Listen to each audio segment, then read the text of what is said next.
Hi, this is Catherine Moore with Exposing a Monster podcast. This is season 3, episode 26. And this conversation that I'm about to play for you it's another conversation that took place on April 6th of 2017.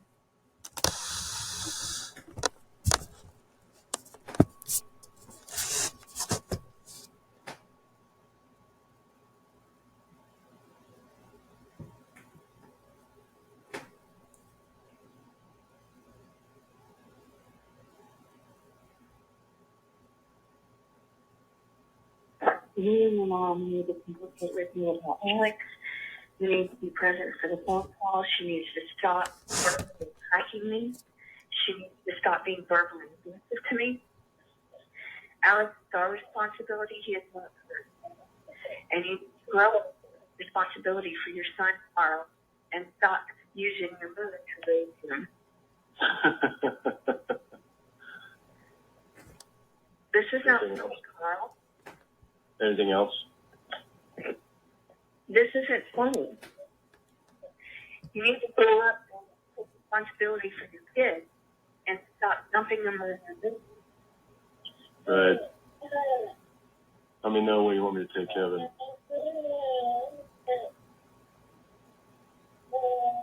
You need to start taking care of Alex and stop letting him raise him. It's your responsibility. He's our responsibility. He is not hers. And to stop verbally attacking me.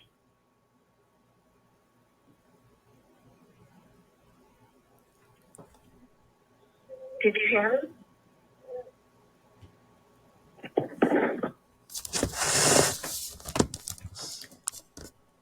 Okay, so I'd like to clarify. I know that Carl and his mother cannot function normally, and they're not capable of communicating like rational, responsible adults. It's either because they have a low IQ, low emotional intelligence, something undiagnosed, as far as a psychiatric disorder. I don't know. I am not a mental health professional. However, I was well aware of what I was doing, and I was recording for a purpose. And I was recording to document conversations. I was told early on in the divorce that I needed to write things down and document what happened, and that was difficult for me. So I started recording conversations. And over the years, I have obtained thousands of recorded conversations. And when I spoke with Carl and his mother, I knew I had to remain calm. And I knew that the conversations were crazy and insane, but I had to keep the conversation going so that people could hear what I was dealing with, and people could hear how impossible it was to communicate with Carl. And when it comes to Carl Edward Anthony, there's also a history of abuse on his side that he has never dealt with. I had the courage to deal with my trauma and face my abuse. Carl Edward Anthony has not. And he has acted out in a way that's probably one of the worst ways by abusing our kids and using our kids as pawns against me to perpetrate more abuse against me and to project more trauma into my life. And Carl's father was highly abusive to him and beat the shit out of him. His mother says she called CPS. I don't know if that's 100% fact. The school may have called, or they may have told her, you have to call, and if you don't call CPS, we will call. But Carl's mother allowed Carl to go back and live with his father. And Carl has always been desperate to please his parents. And Carl discarded me. He didn't want me anymore. And I have since been able to find happiness despite the ongoing abuse, and I have remarried. And as far as my second marriage goes, it is way better than the first marriage. And the man that I have married is absolutely wonderful. And he is my gentle giant.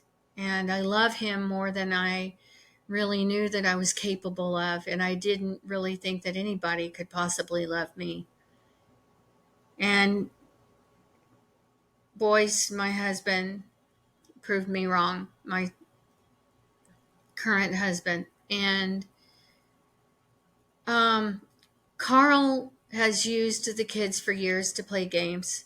He wanted custody of Alex. He didn't want me to have custody of Alex. He wanted to turn Alex against me as soon as he thought Alex was old enough to manipulate. Carl needs somebody to manipulate and abuse. And I was not tolerant of his abuse, and he needed somebody in his life that would be, was our son. And because he didn't have a choice.